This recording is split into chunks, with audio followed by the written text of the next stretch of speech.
Hi friend, tele friend के आज के नए एपिसोड में आपका स्वागत है। तो फ्रेंड, सीरियल अनुपमा में आने वाले आज के नए नए ट्विस्ट और अपडेट के बारे में जानना चाहते हैं तो प्लीज़ वीडियो में लास्ट तक बने रहे।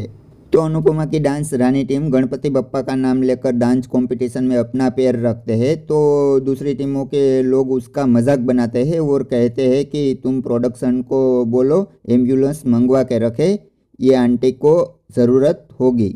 और दूसरी लड़की कहती है कि आंटी जी ध्यान से, अगर इस उम्र में कमर लचक गई न तो ठीक नहीं होगी। तो अनुपमा उनकी टीम को एकजुट करके कहती है, देखो सामने वाला जो कुछ कर सकता है उस पर ध्यान मत दो, हम क्या कर सकते हैं ये हमारे हाथ में है। सब पानी में उतरे हैं तो तैरना तो पड़ेगा, सब पानी में उतरे हैं तो तैरना तो पड़ेगा, इसके अलावा कोई सहारा नहीं है।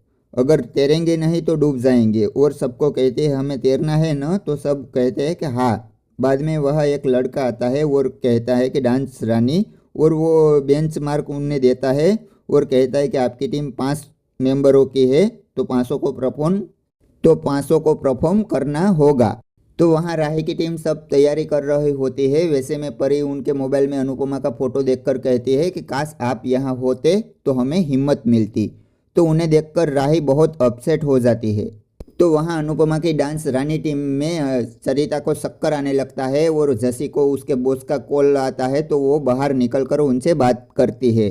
तो बॉस जसी को आज इंटरव्यू के लिए कहता है तो जसी दौड़ी दौड़ी वो अनुपमा के पास आती है और कहते हैं कि अनुपमा गड़बड़ हो गई, मैंने जो तूने वो लंदन वाली बात की थी ना, उनका इंटरव्यू कल की बजाय आज है तो मुझे जाना होगा। वैसे भी हमारी टीम का 8वां नंबर है, तब तक तो मैं यहाँ वापस लौट जाऊंगी। तो उस बात को लेकर टीम में थोड़ी बहस हो जाती है। बाद में अनुपमा कहती है कि जैसे ये तेरा करियर का सवाल है इसलिए मैं तुझे नहीं रोकूंगी, और वो झट आ जाए वैसा कहती है।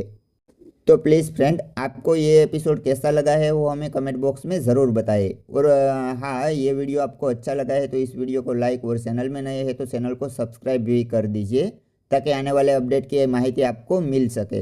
तो चलो दोस्तों, फिर मिलते हैं कल के आने वाले एपिसोड के साथ।